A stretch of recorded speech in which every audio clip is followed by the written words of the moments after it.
I'm Jesse Cruikshank, and on my podcast, Phone a Friend, I break down the biggest stories in pop culture, but when I have questions, I get to phone a friend. I phone my old friend, Dan Levy. You will not die hosting the Hills After Show. I get thirsty for the hot wiggle. I didn't even know what thirsty meant until there was all these headlines. And I get schooled by a tween. Facebook is like a no. That's what my grandma's on. Thank God Phone a Friend with Jesse Cruikshank is not available on Facebook. It's out now wherever you get your podcasts.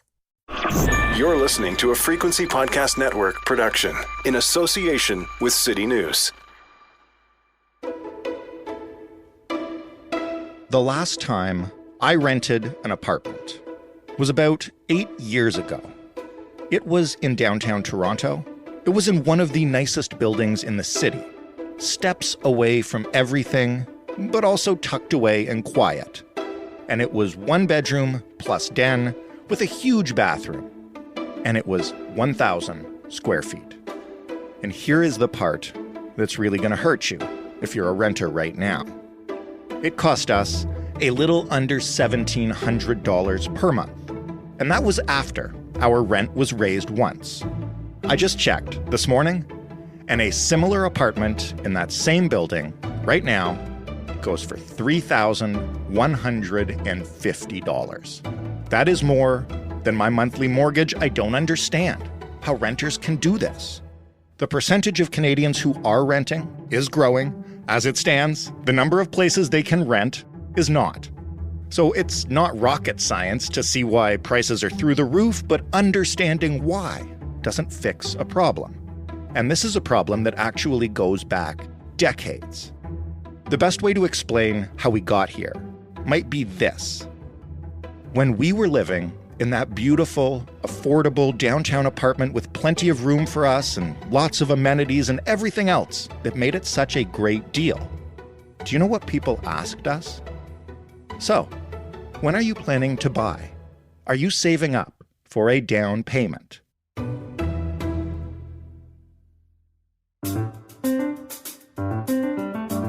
I'm Jordan Heath Rawlings. This is The Big Story. Brad Bedelt is a freelance print and audio journalist. He's based in Vancouver, but he wrote about rental problems that exist across the country and potential solutions in the Walrus. Hello, Brad. Good morning. Why don't we start with the situation on the ground right now? You know, how many Canadians rent their homes or apartments, and predominantly, where do those Canadians live? Yeah, roughly a third of adults in Canada rent and 2/3 buy. That percentage of renters is much higher in urban centers like Vancouver and Toronto, and lower in smaller communities or rural areas where most people own. And how has that been trending, either over the past, several years or even over the past handful of decades? Well, over the last decade or so, since 2011, according to StatsCan, renters have been growing rapidly. The portion of renters has grown at roughly twice the rate as the portion of owners in Canada. But that's a big shift. So prior to 2011, there had been a slow, steady increase in home ownership going back to the 40s, I believe. So definitely a shift about 10 years ago. One of the reasons that I wanted to talk to you about this issue is that, your piece tackles, obviously, the numbers and the situation that renters face, but also sort of how it's perceived in this country. And you write in the piece about renting, despite being, a third of adult Canadians, as you say, being seen as a temporary situation. What do you mean by that? And can you give me some examples? Yeah, I think renting is still seen as a stepping stone to ownership, that it's not a destination unto itself. And I think there are still perceptions that renters are young people who are maybe just starting in their career. Mm-hmm. One of the housing experts I spoke to for the story referred to the cult of home ownership here in Canada. And I think in my experience, that's pretty true. It's very common to be asked, are you looking to buy? When are you going to buy? Yeah, a sense that renting is almost a purgatory, to put a bit of a dramatic spin on it, but rather than an endpoint unto itself. There's a number of examples of that. I would say One is that trying to find a rental suite for a family, a 3-bedroom rental suite, or even a 4-bedroom is really difficult. Rental suites tend to be studio apartments or 1-bedrooms. Right. And I think that's an indication or maybe a relic of what renting maybe was at some point in time, but certainly isn't today. For how long has that perception been around? Was it, in the 60s, 70s, and 80s, was it still seen as like a stepping stone to home ownership? Or, did people settle down and live in those 3-bedroom rentals for, until they retired? Yeah, I mean, certainly in the 50s, 60s, even through the 70s, there was a lot more purpose-built rental construction happening. So buildings that were built specifically to rent to people. But through that time, there was a steady shift to encouraging, incentivizing, enabling home ownership. There was a real goal that most Canadians would own their home. And what happened through that is through the 80s and 90s, we saw less purpose-built rentals. We saw more condos being built in urban centers, and we saw rentals shifting to more of a private arrangement where you're renting the basement suite, you're renting an extra bedroom off of a homeowner, and that's an important shift. I think there's a real difference between living in a purpose-built rental building and living in someone's basement. That could be renovated, that could be sold on fairly short notice. Why did we stop building that purpose-built rental housing, especially the bigger units? Yeah, it's a good question. I think there's a few reasons for that. One is through the 80s and 90s, there was a lot of kind of austerity measures at the government level. So spending on affordable housing, spending on rental buildings really dried up. At the same time, I think there was a real awareness that home ownership can be an economic driver for the country. And so what started out as things like insured mortgages, which are a great thing, tilted more towards tax incentives and other programs to really encourage home ownership and kind of by default then draw away from the rental side. Well, let's talk about the 33% of the country that rents right now. We've covered extensively on this show the housing crisis, the unaffordability of homes for young people or people starting families. But what's the situation in the rental market? What is it like out there across the country in terms of availability and price, and how's it been trending? Yeah, it's interesting over the last year or so where we've seen interest rates going up and housing prices starting to level off. Rental prices haven't followed that trend. So rental prices have continued to increase sharply. The latest numbers I saw showed in Vancouver and Toronto, year-over-year rent increased by on the order of 20%, which is a huge increase in a year. Wow, yeah. And it's not just a big city thing. The community of Kitchener-Waterloo stands out to me. They had increases of well over 20%. There were a number of smaller, maybe mid-sized communities in the list that saw similar spikes. And it's tied, certainly here in Vancouver, and I believe Toronto as well, the vacancy for rent right now is hovering around 1%. So, supply is very low, demand is high, and you're seeing that huge increase in rents. The gradual rise of rents is not a recent phenomenon, but, to your point, it not leveling off as the housing market does is a little surprising to me. I guess what's happening in the market to squeeze renters like that? Yeah, I think one of the things you're seeing now is that increase in the number of renters. There is certainly a generation of people who have not been able to get into the housing market. And as housing prices went up through the pandemic so steeply, I think as I put it in the story, the train has left the station. Like they are not getting into the housing ownership market. And so it's creating this squeeze where there's more and more people now that are looking to rent, but the supply really hasn't kept up, and that's changing. There is more rental being built in the big cities at the moment, but it's certainly lagging behind that demand. I'm Phelan Johnson. And I'm Leah Simone Bowen. We're the hosts of The Secret Life of Canada. For our latest season, we're taking listeners across the country to explore dead malls, Montreal's Jewish history, and we ask the question, why does Alberta have a rat patrol?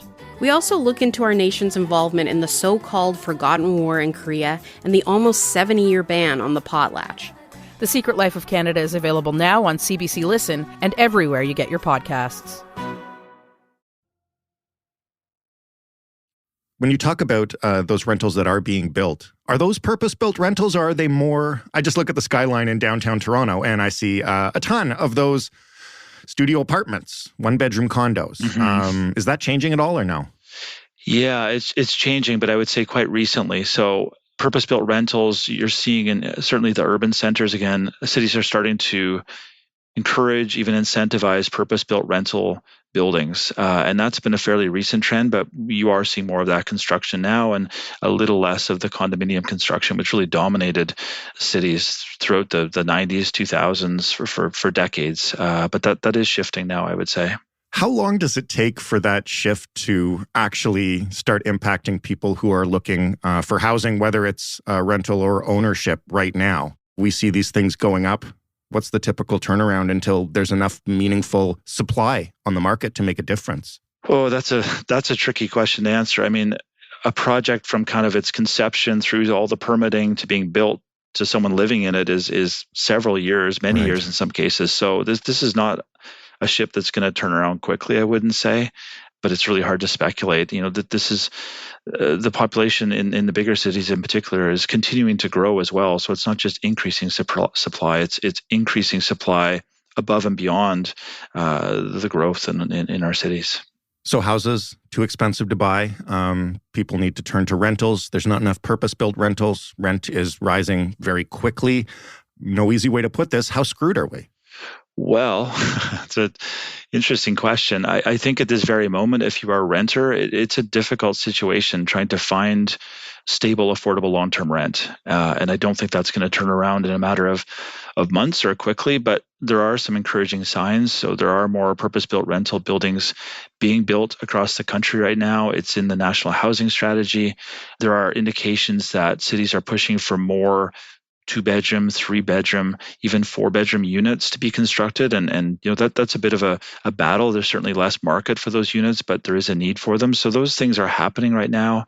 Rental protections are coming into place across the country or strengthening across the country. So there's certainly encouraging trends. It's just a question of how quickly can these shifts make up for the kind of booming demand for these units.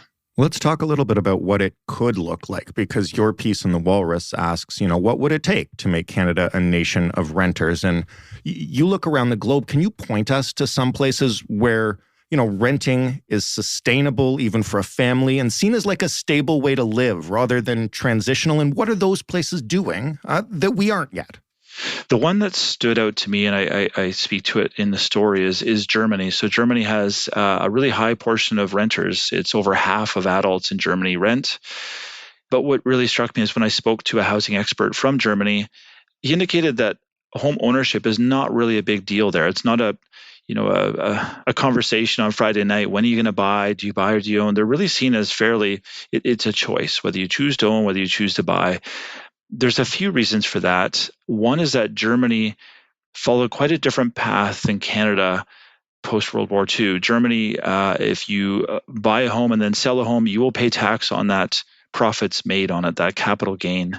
Some of the homeowner incentives that we have here, the first-time home buyer's credit, other benefits like that, Germany does not have that. There's really there's no favoritism towards home ownership over renters.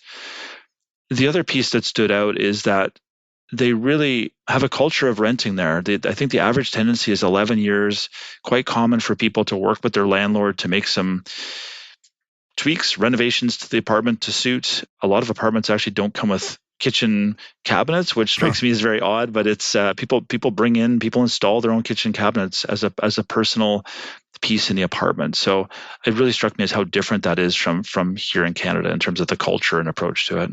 What would it take to shift that culture? You mentioned some positive things that are happening at the government level in terms of building incentives and renter protections. Mm-hmm. How do you even start to shift that culture away from sort of homeownership being seen as like the crown jewel?